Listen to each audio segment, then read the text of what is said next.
नमस्कार दोस्तों।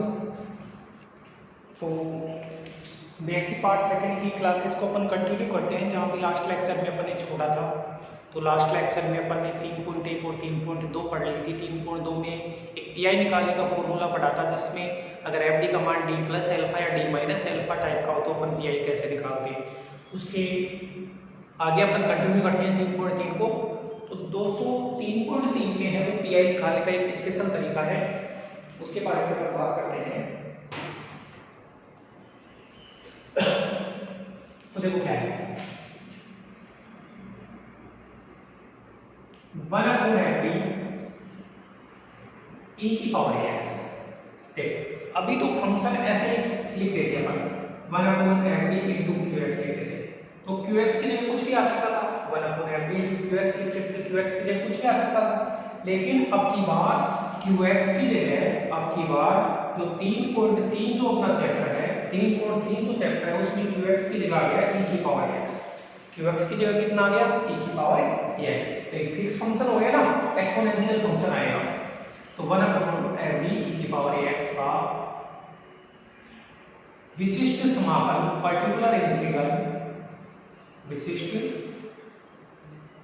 समाकल, पर्टिकुलर इंटीग्रल ज्ञात करना, ज्ञात करना। 1/FD e की पावर x का विशिष्ट समाकल ज्ञात करना। तो दो केसों के ऊपर आंसर जाते हैं या दो कंडीशंस। एक तो है अपनी condition number first. Condition number first क्या है दोस्तों? कंडीशन नंबर फर्स्ट ये है कि आपने ये जो एफडी है, ये जो एफडी है उसमें डी की जगह ए पुट किया। डी की जगह ए पुट करने से बताओ एफडी में क्या आएगा, एफ ए बनेगा। तो पहला केस तो है कि एफ ए क्या है, नॉन जीरो। आपने डी की जगह ए पुट किया तो एफ ए बन गया, और एफ ए का मान क्या है, नॉन जीरो। एफ ए का मान नॉन जीरो हो तब जो पीआई का मान दिया जाता है, जो पीआई का मान दिया जाता है वो कितना दिया जाता है, 1/FA e की पावर ax। पीआई का पर्टिकुलर इंटीग्रल का मान डायरेक्ट डी की जगह ए पुट कर दो। तो ये तो अपना केस फर्स्ट है या कंडीशन फर्स्ट। अब कंडीशन नंबर सेकंड जो है, कंडीशन नंबर सेकंड दोस्तों जो है, लेकिन अगर मान लो एफ डी का मान, जैसे एफ ए का मान 0 हो जाए, एफ ए का मान 0 हो जाए, तो एफ ए का मान 0 हो जाए तो बताओ क्या करो, आपने डी की जगह ए पुट किया तो ये एफ ए बन गया और एफ ए की जगह 0 हो गया। एफ ए का मान 0 हो गया तो प्रॉब्लम क्रिएट हो गई ना। तो ये प्रॉब्लम क्रिएट हो गई तो आपको इफ एफ ए बराबर 0 हो, अर्थात जैसे मान लो कि अपना एफ डी ये दिया हुआ है, डी माइनस ए की पावर है कोई आर इंटू हाइड, ये कोई फलन दिया हुआ है एफ डी बराबर है। तो बताओ अगर आप पीआई लिखते तो आप डी की जगह ए पुट करते, तो डी की जगह ए पुट करते तो बताओ 0 हो गया। और 0 हुआ तो कितनी बार 0 हुआ, ये जो फंक्शन है वो कितनी बार 0 हुआ, ये r बार 0 हुआ। कितनी बार 0 हुआ, r बार। अरे जैसे आपको कोई पूछ ले कि x - 1 की पावर 3 है, x बराबर 1 पुट करो इसमें, तो कितनी बार 0 है, 3 बार। कितनी बार 0 है, 3 बार। तो ये कितनी बार 0 होगा, अगर आपने d की जगह a पुट किया तो r बार 0 होगा।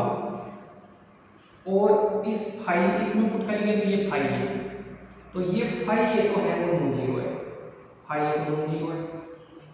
अच्छा, आपने डी की जगह ए पुट करो इसमें, कितनी बार 0 हुआ, r बार। तो x की पावर r बटे फैक्टोरियल r और ये e की पावर है x। ये फॉर्मूला होता है। कैसे याद करना है कि कितनी बार 0 हो रहा है, भाई जो फैक्टर नॉन जीरो हो रहा है उसमें तो अपन डी की जगह ए पुट कर सकते हैं, कोई दिक्कत नहीं, केस कंडीशन नंबर फर्स्ट आ जाएगी। लेकिन मान लो एफ डी बराबर ये आ गया, अब डी की जगह ए पुट करने से प्रॉब्लम क्रिएट हो गई ना। डी की जगह ए पुट करने से प्रॉब्लम क्रिएट होगी, क्योंकि 1/FD करोगे तो ये नीचे निकल जाएगा और नीचे 0 बन जाएगा तो अनंत बन जाएगा।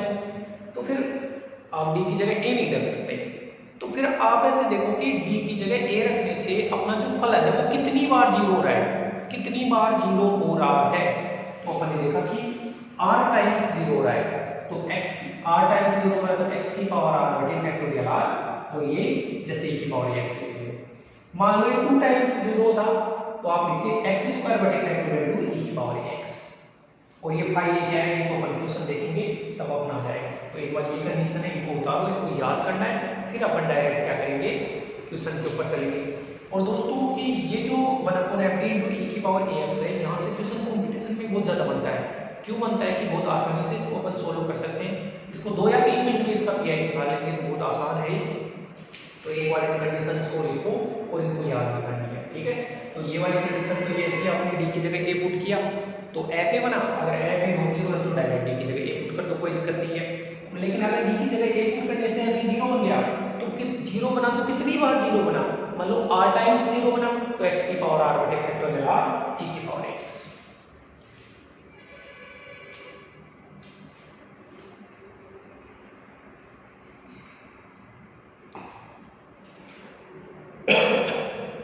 ठीक है दोस्तों, तो इनको याद करना है अपने को। अब अपन आगे बढ़ेंगे इसमें।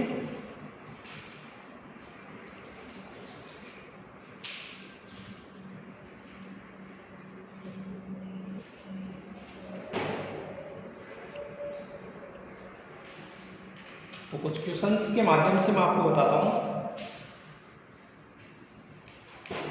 बहुत ही आसान है। जैसे एग्जांपल नंबर फर्स्ट है जिसके ऊपर अपन चर्चा करते हैं।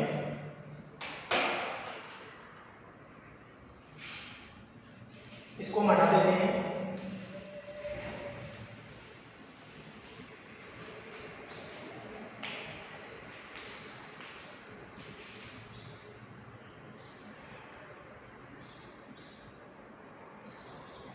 एग्जांपल में फर्स्ट अपने को दिया है 3 d2y upon dx square plus 2 dy by dx minus y बराबर e की पावर xy प्लस 2e की पावर 3x। ये क्वेश्चन है दोस्तों जो अपने को दिया गया है। अब इसके सॉल्यूशन पार्ट पे अपन चलते हैं। तो पहले तो कैपिटल डी के रूप में चेंज करते हैं। तो अपन क्या लिखेंगे कि दिए गए अवकल समीकरण को दिए गए अचर गुणांकों वाले दिए गए अचर गुणांकों वाले अवकल समीकरण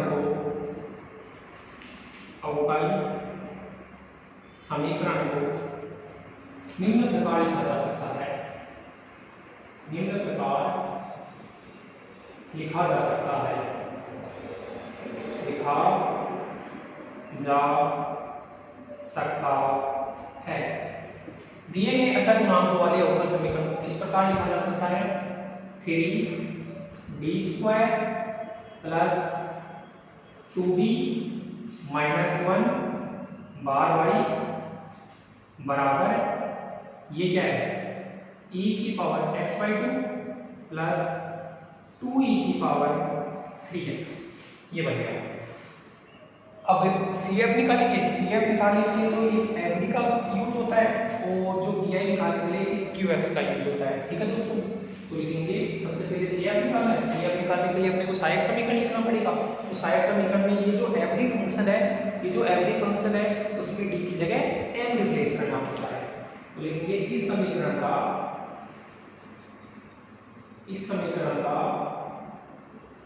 सहायक समीकरण, इस समीकरण का सहायक समीकरण को लिखा जाता है एक्सक्लूसिव इक्वेशन और उसको a से दर्शाएंगे।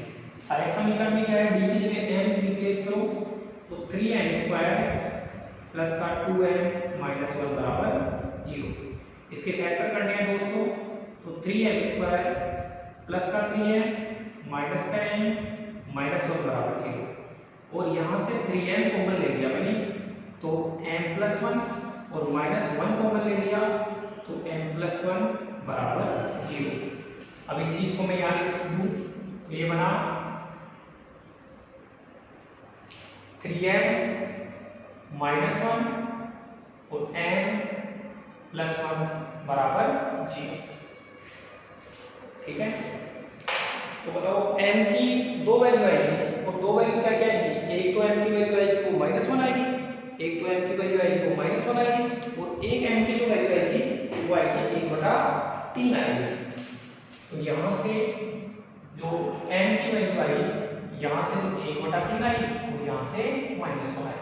दोनों मान है वो रियल है, दोनों मान है वो रियल है और अलग अलग है।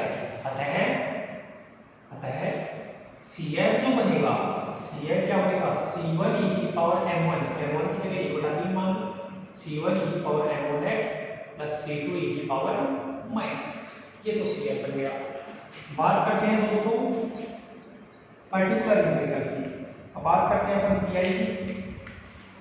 तो पर्टिकुलर इंटीग्रल,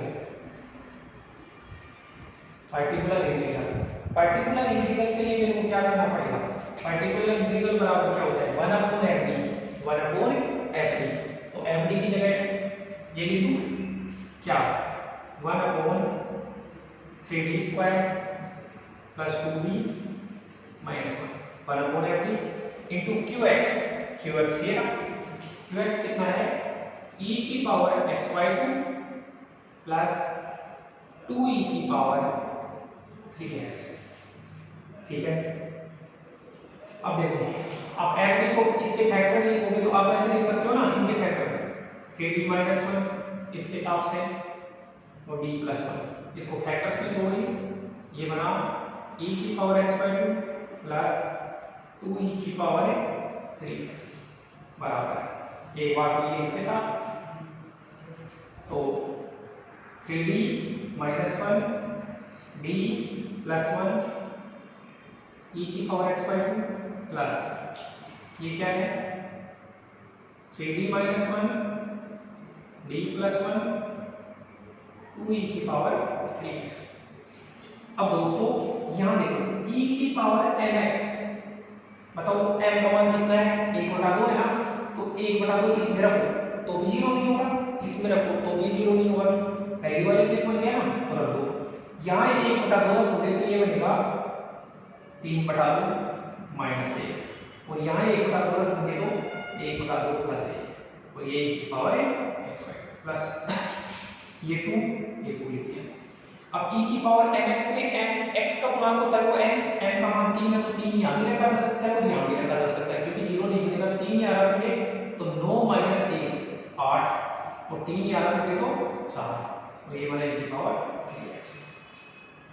ये बना 1/2 और ये बना 3/2, तो कहने का मतलब 3/4 हो गया और उल्टा करोगे तो 4/3 e की पावर x/2, ये इससे कटा तो 1/16 e की पावर 3x।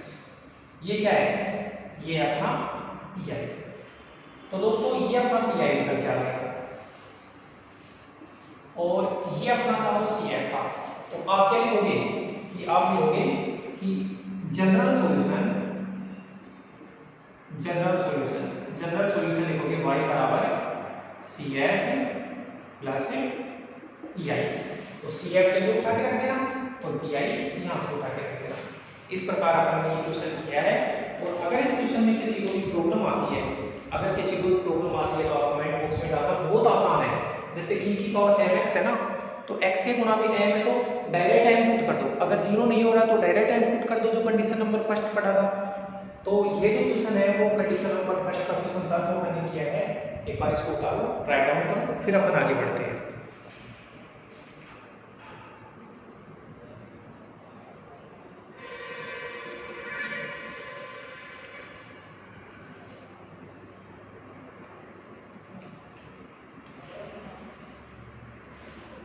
ठीक है दोस्तों,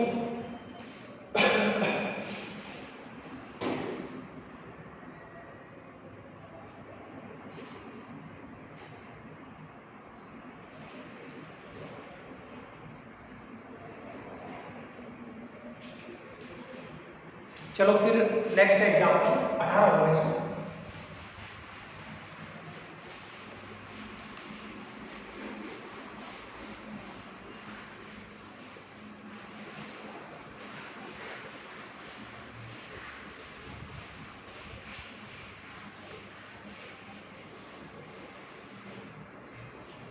एग्जाम्पल नंबर 2 अपने को दिया है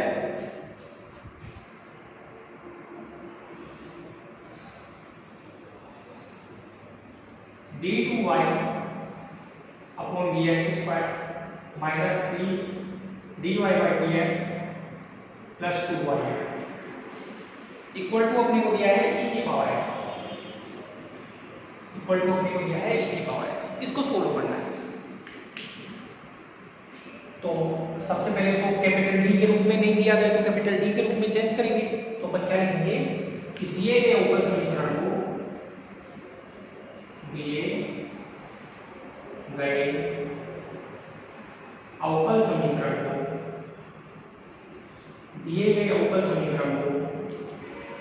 निम्न प्रकार लिखा जा सकता है, निम्न प्रकार लिखा जा सकता है। दिए गए अवकल समीकरण को निम्न प्रकार लिखा जा सकता है। कैसे लिखा जा सकता है? इसको मैं लिखूंगा डी स्क्वायर माइनस का 3d प्लस का 2 बार बाई बराबर e की पावर x माइनस का 3d प्लस 2y बराबर e की पावर x।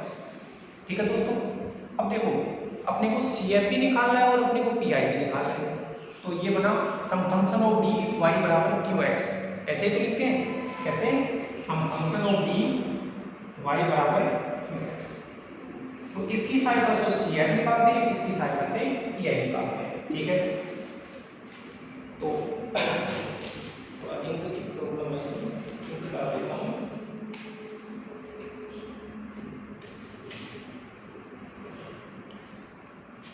नहीं ऐसा चाहिए। चलो अब लिखता हूं सहायक समीकरण। इस समीकरण का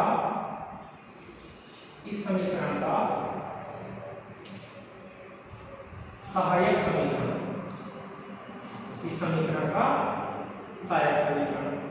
और दोस्तों सहायक समीकरण होता है उसको लिखा जाता है एक्सिलरी इक्वेशन। सहायक समीकरण को क्या लिखा जाता है? Axillary equation. एक्सिलरी इक्वेशन निकालने के लिए m को किस में चेंज किया जाता है? d की जगह m।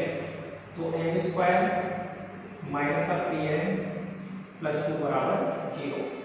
तो ये बना m माइनस 1 m माइनस 2 बराबर 0। फैक्टर निकाल लेना आप यहाँ से m माइनस 1 m माइनस 2 बराबर 0। तो जो m का मान आया वो आया 1/2, m का मान आया 1/2। बताओ दोनों रूट कैसे हैं? दोनों रूट वास्तविक हैं और अलग अलग हैं। दोनों रूट वास्तविक हैं और अलग अलग हैं।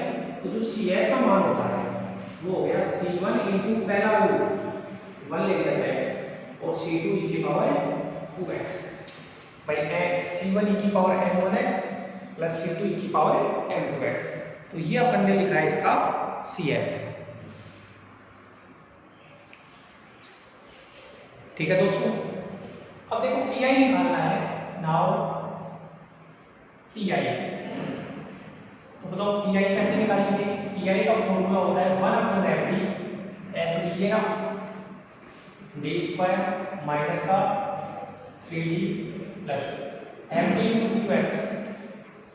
QX कितना है? e की power x। FD into QX। इसके फैक्टर करूंगा d minus 1 d minus 2 e की पावर x। अब एक चीज आप नोट करो, e की पावर mx, m का मान है 1, e की पावर mx पे m का मान है 1। अब 1 यहां नहीं रख सकते। अगर d की जगह m यहां रख दिया तो प्रॉब्लम क्रिएट हो जाएगी, लेकिन इसमें तो रखा जा सकता है। तो बताओ इस चीज को मैं ऐसे लिख सकता हूं, इसे d माइनस 1 इसको तो बाहर निकाल दिया और इस चीज को d माइनस 2 e की पावर x।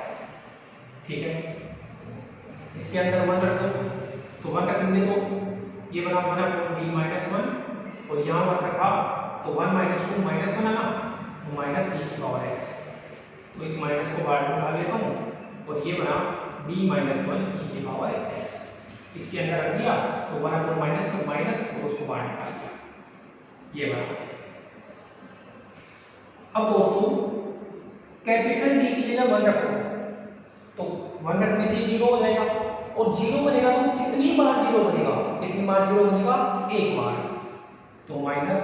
अब कितनी बार 0 बना, अगर मान लो r टाइम्स 0 बनता है, अगर r टाइम्स 0 बनता है तो x की पावर r बटे फैक्टोरियल r और e की पावर x निकालेगा, लेकिन एक टाइम 0 बनता है तो आप d की जगह 1 रखोगे तो एक बार ही तो 0 है, तो x की पावर 1 बटे फैक्टोरियल 1 और e की पावर x, तो कुल मिला के हो गया माइनस का x ही x, माइनस का x ही x। अतः तो जनरल सॉल्यूशन है y बराबर CF प्लस EI। तो CF तो कहाँ है, ये रहा, C1 e की power x plus C2 e की पावर 2x और PI कितना है, माइनस का x e की पावर x। तो ये अपन ने इसको सोल्व किया है। अगर इसमें किसी को भी प्रॉब्लम हो तो आप बताना, कमेंट बॉक्स में डालना, फिर आपकी प्रॉब्लम का सॉल्यूशन आपको मिल जाएगा। मैथमेटिक्स में एक ही क्वेश्चन दोस्तों ऐसा नहीं होना चाहिए जो अपने से सोल्व होना हो, प्रत्येक क्वेश्चन का सॉल्यूशन अपने को आना ही चाहिए। अब देखो दोस्तों,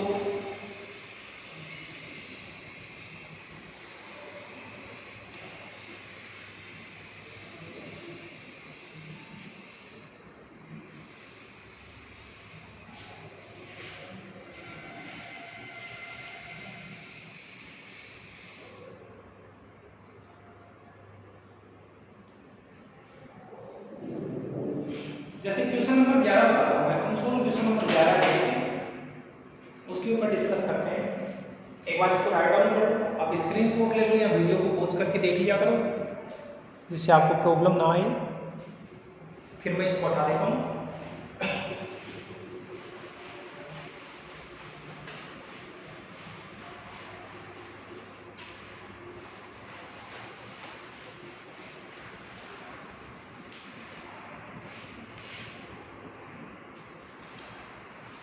क्वेश्चन नंबर 11 है,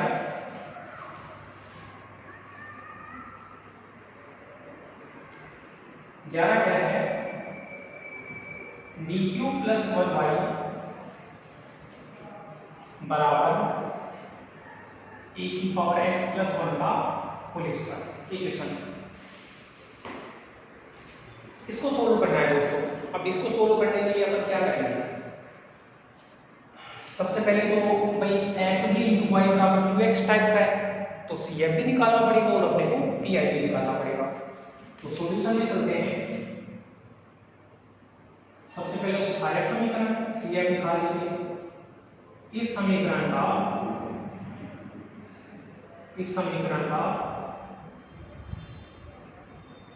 सहायक समीकरण, सहायक समीकरण को बोला जाता है एक्सक्लूसिव इक्वेशन।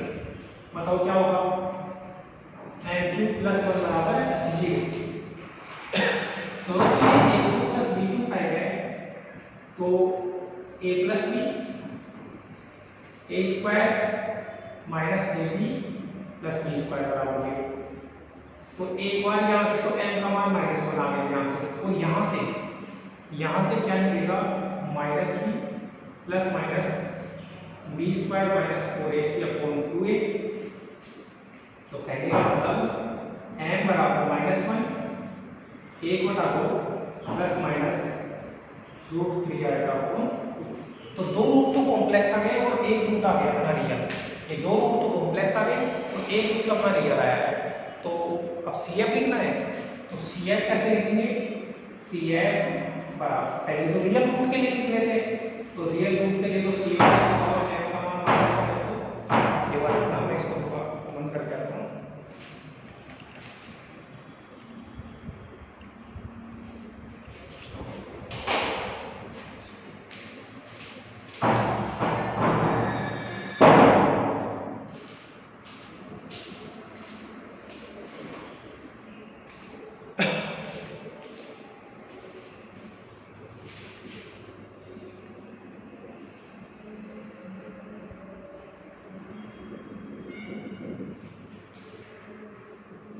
तो ठीक है दोस्तों, तो सबसे पहले तो अपन ने रियल रूट के लिए लिख दिया, तो रियल रूट के लिए तो लिख दिया यहाँ से c1 e की पावर माइनस x।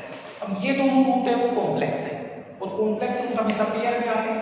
तो बताओ, मैं ऐसे लिख सकता हूँ, देखो रियल पार्ट भी है तो e की power real part into x, ठीक है। फिर c1 का भी आ गया तो c2 cos beta x, beta alpha का कोफिशिएंट होता है, तो √3/2x plus c3 sin √3/2x। तो ये तो अपना CF आ गया। अब बात करेंगे अपन पर्टिकुलर इंटीग्रल की। पर्टिकुलर इंटीग्रल की बात करेंगे। पर्टिकुलर इंटीग्रल बोले तो PI। PI के लिए दोस्तों क्या करना पड़ेगा,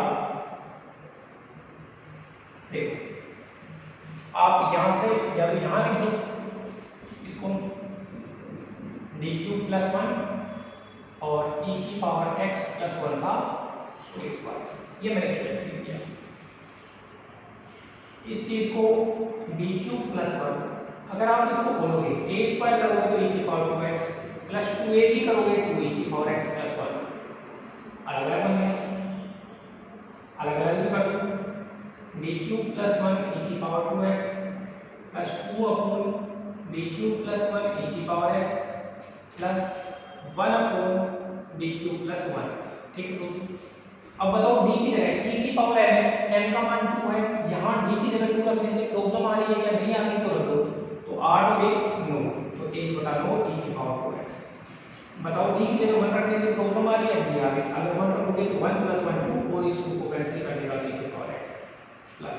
अब बताओ यहाँ कुछ भी नहीं कह रही है, e की पावर 0x मान लो भाई, e की पावर 0x का मान कितना होता है 1, तो e की पावर 0x मान लिया।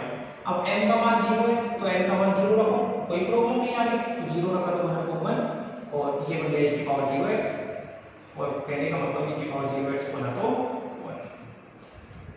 क्या कि यहाँ कुछ भी नहीं था, मैंने e की पावर 0x मान लिया, m का मान 0 आ गया तो m का मान 0 यहाँ रखो तो 1।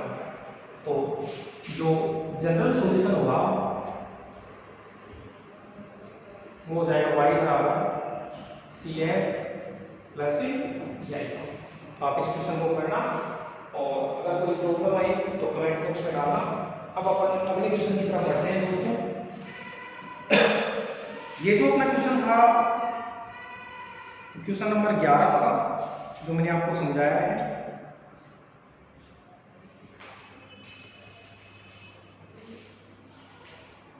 अच्छा, क्वेश्चन नंबर 2 हो जाएगा।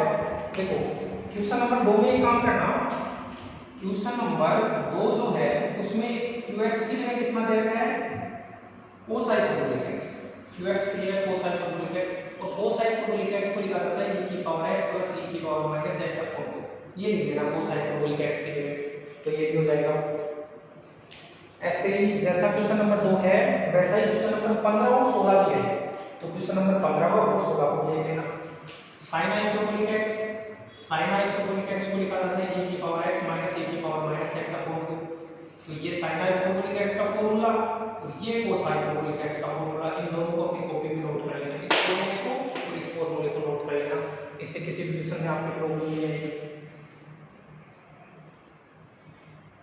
ठीक है, तो आप करो इनको, एक बार क्वेश्चन और देख लेते हैं अपन, फिर अगले लेक्चर में करेंगे जो भी प्रॉब्लम होगी।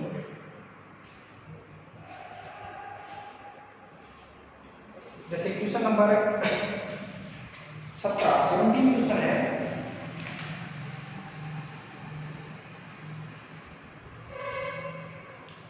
क्वेश्चन नंबर 17 देखते हैं एक बार।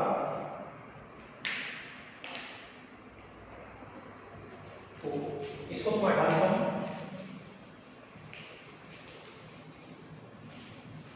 और कोई भी प्रॉब्लम आए तो अपने AR mathematics academy YouTube channel है उसके ऊपर देख लेना, वहाँ पे कमेंट कर देना, मैं उनके सॉल्यूशन आपको प्रोवाइड करवा दूंगा।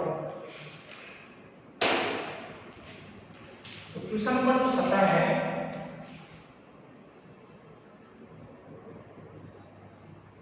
वो क्या है दोस्तों, d5 माइनस d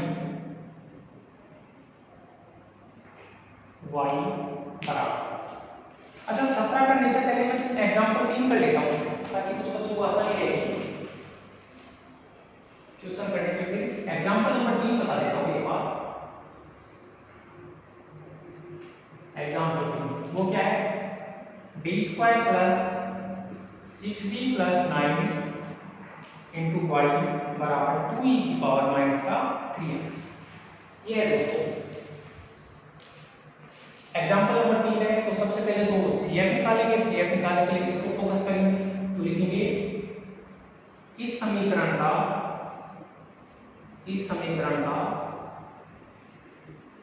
सहायक समीकरण, इस समीकरण का सहायक समीकरण। तो वो क्या बना यहाँ से m² प्लस 6m प्लस 9 बराबर 0।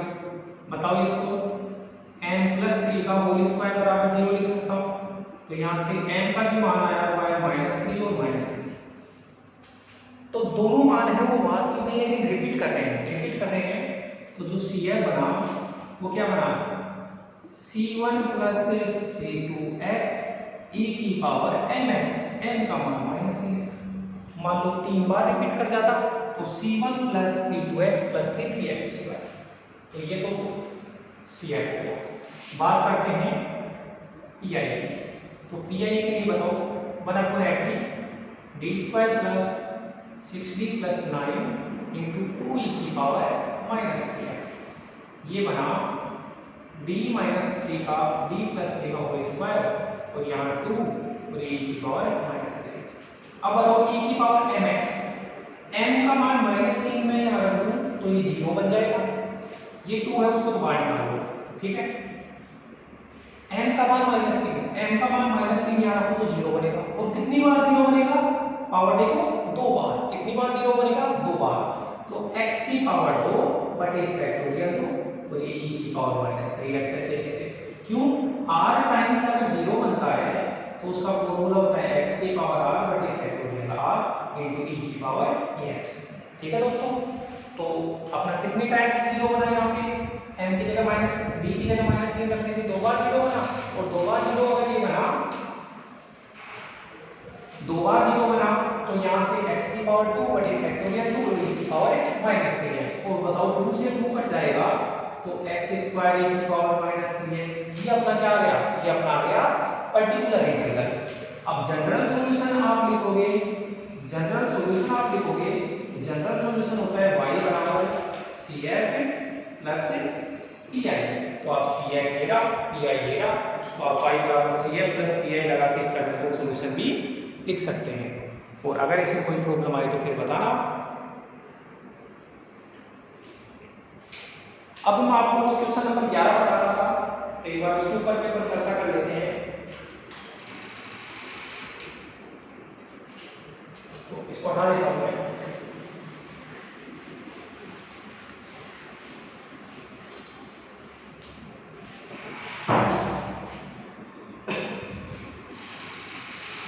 एक बार आप इसको करो, जो भी है मारता हूं एक तरफ।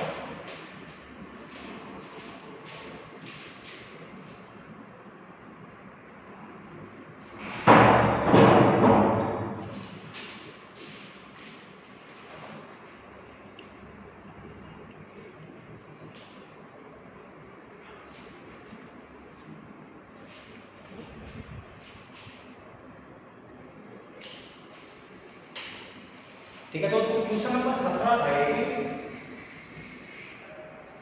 वो क्या था, d5 माइनस dy बराबर 12x। ये था, इसको सोल्व करना है। तो सबसे पहले क्या लिखेंगे, सहायक समीकरण। अब मैं तो डायरेक्ट ही कर देता हूँ इसको, बहुत सारे क्वेश्चन कर लिया अपने से। सहायक समीकरण जिसको बोला जाता है एक्चुअल इक्वेशन। सहायक समीकरण लिखने के लिए बताओ क्या करना पड़ेगा, d को m में चेंज करना पड़ेगा। ये बनेगा m5 माइनस n बराबर 0। m को मान लो तो m और -1 बराबर 0। m इसको a² माइनस b² से पढ़ोगे तो m² प्लस 1, m² माइनस 1 बराबर 0। इसको m²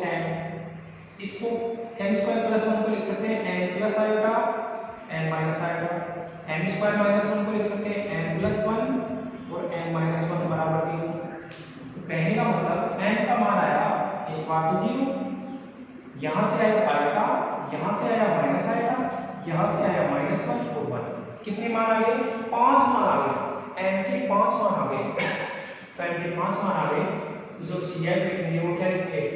C1 e की पावर 0x। ठीक है, इसके काट लीजिए। देखो ये वाला ये वाला ये वाला तीन तो रियल है, तो पहले तो रियल लिख देते हैं। C2 e की power x plus C3 e की पावर -x। एक बार इसके लिए एक बार इसके लिए। ये कॉम्प्लेक्स रूट है और कॉम्प्लेक्स रूट पेयर में आते हैं, तो मैं लिखूंगा। अब देखो इसके अंदर भी ये जो कॉम्प्लेक्स रूट है इसके अंदर रियल वाला पार्ट नहीं है, क्योंकि a प्लस आइटम भी होता है ना, तो a वाला पार्ट आएगा। तो C4 cos x, अब इन दोनों के लिए एक साथ लिखा जाएगा, तो C4 cos x plus C5 sin x। और e की पावर 0x का मान 1 होता है, तो ये केवल C1 बच जाएगा। और अगर अपन pi की बात करेंगे तो pi कितना होता है? d4 minus d, sorry d5 minus d, और यहाँ पे 12 की पावर x, तो 12 तो ये रहा।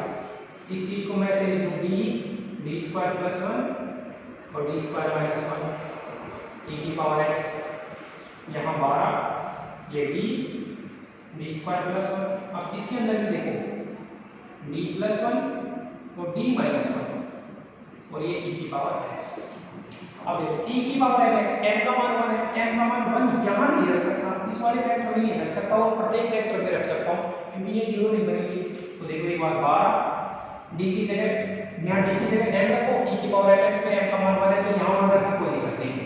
यहाँ मान रखा तो 1 प्लस 1 है 2, यहाँ मान रखा तो 1 प्लस 1 है 2, और ये क्या बना? ये बना 1 d माइनस 1 e की पावर x, क्योंकि यहाँ नहीं रख सकता ना, तो 2 दूनी 4, 2 दूनी 4, तो ये बना 3, कट गया। अब m का मान 1 है, तो m का मान 1 रखा है, तो कितनी बार 0 हो रहा है? एक बार 0 हो रहा है। एक बार 0 हो रहा है तो x की पावर 1 बटे फैक्टोरियल 1 e की पावर x, तो ये बन गया 3x e की पावर x, 3x e की पावर। मान लो 2 बार 0 होता तो आप लिखते x स्क्वायर बटे फैक्टोरियल 2 e की पावर x। ठीक है दोस्तों, तो एक बार इसके आंसर मैच कर लेते हैं। तो सही हो गया आंसर जो भी है। तो क्वेश्चन नंबर 17 का आ रहा है 3x e की पावर x, तो अपन ने ये भी कर लिया। तो दोस्तों अपन ने सेकंड ए बी सीखी थी, जिसमें CM निकालने के तरीके थे, क्योंकि उसमें QX 0 था तो किसी क्वेश्चन में PI निकालने की जरूरत नहीं पड़ी। अब अपन ने थर्ड बी पढ़ी, उसमें QX की जगह कोई भी x का फलन था, उसमें d प्लस एल्फा FD का मान d प्लस एल्फा और d माइनस एल्फा टाइप था, तो वो फॉर्मूला अपने को याद रखना है।